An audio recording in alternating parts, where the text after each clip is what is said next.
What up, Cuddy? I'm Leon, the Paperback Maniac, coming at you with another vintage horror book review. Today, we are taking a look at Without Warning by Fern Michaels.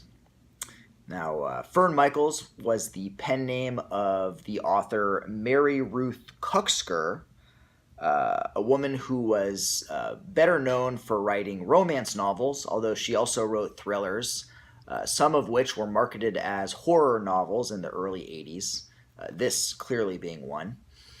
This book was also co-written by Roberta Anderson, and it was published by Pocket in 1981. Now, every year around this time, I like to try to read at least one Christmas-themed horror novel. Last year, it was Thomas Altman's novel Black Christmas, published in 1983, which ended up being the impetus for my recording reviews. After I had finished reading that book almost a year ago now, I just kind of impulsively whipped out my phone and just recorded myself saying something, thinking I might throw it up on YouTube. And that was my first video for this channel. I've stupidly still kept it up, and ever since then, that was the start of it, and I've been doing it ever since. I will tell you right now, that novel, although that review is shit, that novel was much better than this one. So, especially if you are into like kind of psychological, character-driven sort of slashers, especially slashers with a Christmas setting, I would highly recommend checking that one out. That's Black Christmas by Thomas Altman. But I digress, because we're not talking about that book today. We're talking about Without Warning by Fern Michaels. So I will begin by reading the synopsis from the back cover. Angela has visions. Tortured visions that haunt her sleep and terrorize her waking hours. Her socialite mother wants to commit her. Her wealthy father is too busy to deal with her. They refuse to accept what she knows is so, that she sees things before they happen, sees the future with a dreadful clarity. A shopping mall, noisy, bustling, filled with the holiday throng of thousands just days before Christmas. Thousands unsuspecting of the fiery disaster that is about to take their lives. And the one man who watches and waits and knows. Just as Angela knows the terrible truth that no one will listen to, the terrible horror that will come without warning. That synopsis actually isn't too far off the mark. So this book concerns 17-year-old Angela, who, as we just heard, is plagued with these terrifying visions. Visions of an impending disaster that will befall the Timberwoods shopping mall. Now, this is Christmas time. That means that there are lots of people in that mall at all times. And so this is truly, a terrible disaster. It's a Holocaust, just a fiery inferno. She just sees blood and bodies. And it's really driving her a little crazy. She tells her mother, she tries to tell her mother, but her mother wants really nothing to do with her. Her mother is this cold, callous businesswoman who thinks Angela is just out seeking attention, though she also secretly is a little frightened of Angela, because I think deep down she wonders about her, and maybe she suspects that Angela is actually causing things to happen. But she is not going to help her at all. Her absentee father isn't much better. When she tries to tell her dad, he doesn't really listen to her and basically just asks her if she's on the pill and if she needs any money. And that's about the extent of their relationship. So Angela really has no one to turn to. And I have to say right off the bat, I absolutely love the melodrama in this book. It is so over the top, especially the histrionics between Angela and her mother, and the fact that the mother just is such a bitch and just like really kind of loathes her daughter. Wishes her daughter would just shut up and stop being such an embarrassment. Wishes her daughter wasn't so homely. Why is she so like gawky and awkward and has this she's got this frizzy hair and those big teeth? How did I birth such a child? right? And Angela is not much better. She's actually a very immature girl, spoiled little rich girl. At one point, to get back at her mom, she dumps all of these bottles, like $200 bottles of perfume, in down the bathtub drain in the upstairs bathroom, and then overflows the bathtubs and the sinks to flood the bathroom and to ruin her mother's upstairs ceiling. And so those are the kinds of things that go back and forth between Angela and her mother. And and Angela, she drives a Porsche, and she is quite entitled. When she tries to, when she drives to the mall, for instance, one day, I mean, it's Christmas time, it's packed. She couldn't find a spot, so she goes and parks in a no parking spot. When the mall security guard comes and says, "Hey, you can't park there," she just looks at him with this completely disdainful expression and says, "What are you going to do about it? Who gives a rat's ass what you do?" And just kind of walks away all haughty like. So so not a lot of likable characters right off the bat, but that's fine. She goes and tries to talk to the she first goes to the mall manager, a woman named Heather, and tries to explain to her these visions. Of course, the mall manager doesn't give any credence to this, thinks that she's kind of nuts. And she goes to tells the PR person about this, and neither of them believe her. Although later they start to kind of think it over and think, maybe we should go and get further some more answers from this Angela, because as it happens, the mall has been receiving a series of bomb threats. They've been getting some bomb threats the old-fashioned way, with letters cut out from magazines and newspapers. And so they go actually and tell the mall owner, a great, hilarious character, this cocky, libidinous guy who's always known as screwing women at the mall. And they try to tell him, hey, this girl claims that she sees a disaster is about to happen, and she says that we should close the mall. Of course, this mall owner is not trying to hear that at all, right? And he's like, of course not. What are you, crazy? He's like, close the mall? It's Christmas time. That would, take away so many profits. And and in that way, this novel, kind of like Jaws, is trying to be sort of like a half-assed little statement on, I don't know, like the burgeoning consumerism of the Reagan 80s, or another one of those books like Jaws that goes over how commercialism trumps human safety, and they're not going to close this mall down for nothing, right? So Angela is, kind of at her wit's end. No one is listening to her. She doesn't get any support from home. Even the mall, they think she's crazy.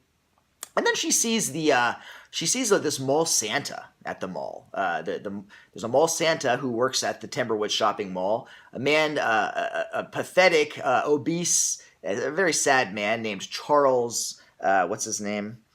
Charles Roman.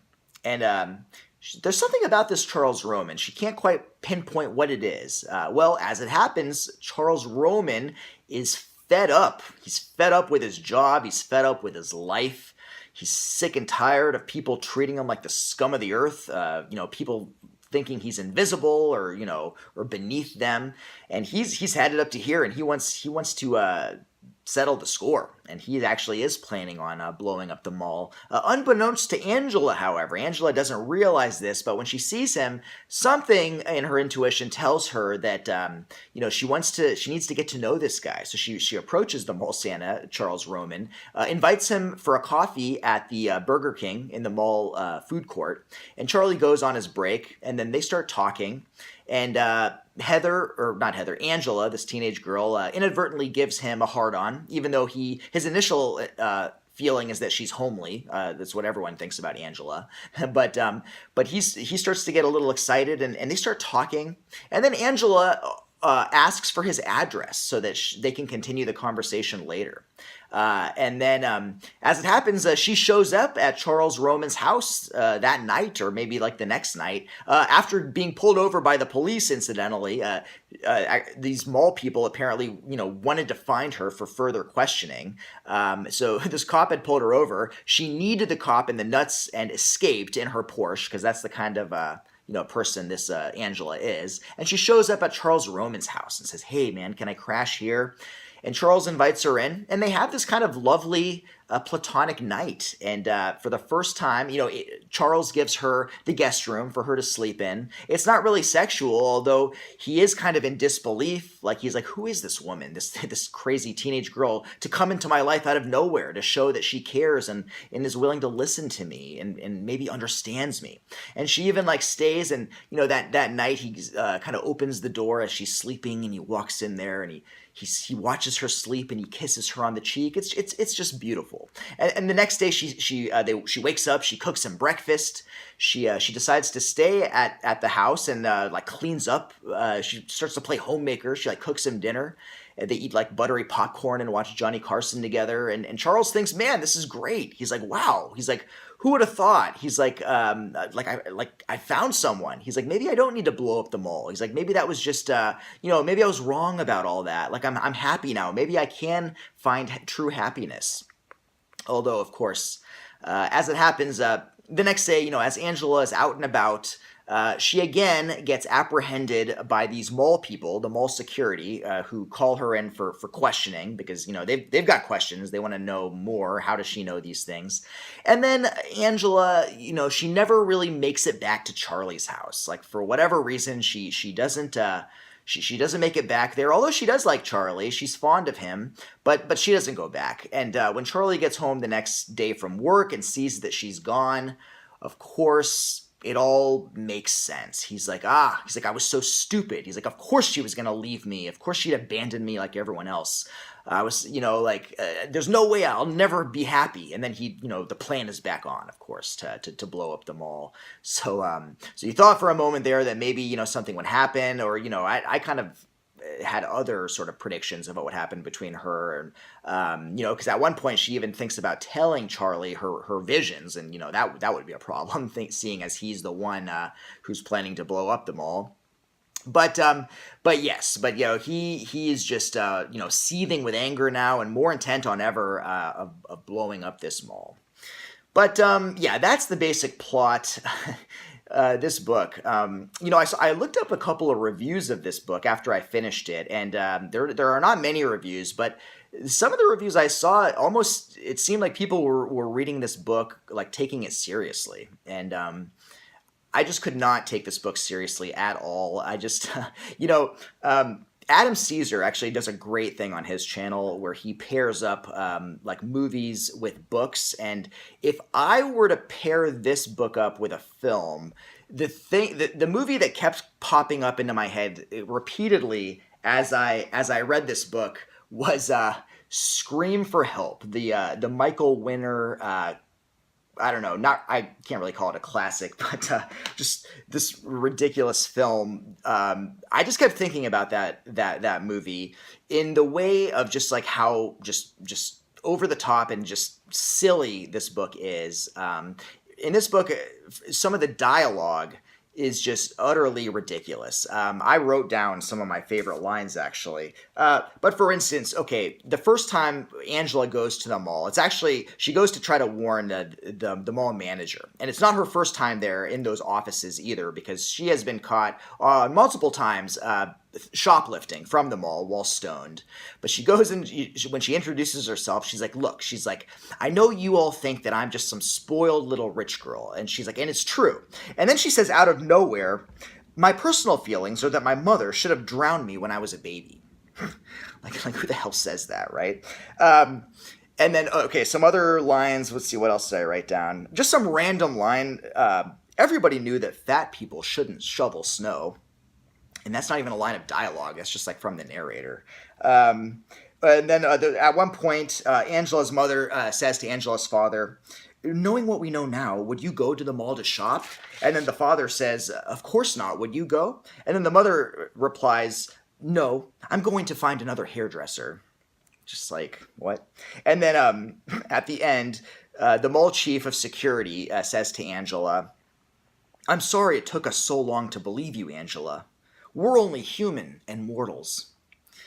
But yeah, if you can enjoy dumb, inane dialogue and stupid lines like that, then this may be the book for you. Of course, the book was written in 1981, so definitely reflects the casual sexism of its time, even though it is written by a couple of females. But like the mall manager Heather, it is stated by almost every male who works at the mall what a hot pair of legs she has, and it's even implied that that's probably the reason she got that job, because of those legs. And but the characters are fun. I love the cocky, libidinous mall owner, the guy who's always screwing women at the mall, and who doesn't want to close the mall down because that would impede on the mall's profits. Just silly, stupid interactions, but it's a breezy, fast read. I actually I did derive some entertainment from this. If you're looking for a book with Christmas atmosphere, also this book succeeds. It's got some great Christmas atmosphere. Garlands and wreaths and snow and mole Santas and reindeers and like every Christmas carol imaginable. It's all here. So that was fun as well. So yeah, that is Without Warning by Fern Michaels. Hope you guys enjoyed the review. Hope you all are having a good holiday season. Mine's been all right. We recently had our annual winter wonderland holiday party at work. My favorite thing is always the photo booth, of course. So I had a couple of silly pictures taken. It's kind of fun, but yeah, we got a break coming up next week, which I just totally need. I'm just like so looking forward to that break. I just want to sit around in my sweats and eat popcorn and read old issues of Gore Zone and read books and watch Blu-rays. I just need to chill, just hang out. But keep a lookout on the channel. I hope to have some cool stuff coming up. I want to do at least one more book review by the end of the year. I'm also going to do another paperback update probably next week. And I'm also planning for like my 1 year anniversary, or I guess just for the end of the year, I'm going to do my top 10 favorite vintage reads of 2018. I'm going to put them in order and do my top 10. I thought that'd be pretty fun. So keep a lookout for all that good stuff. And in the meantime, take it easy. I will see you guys later. Peace out.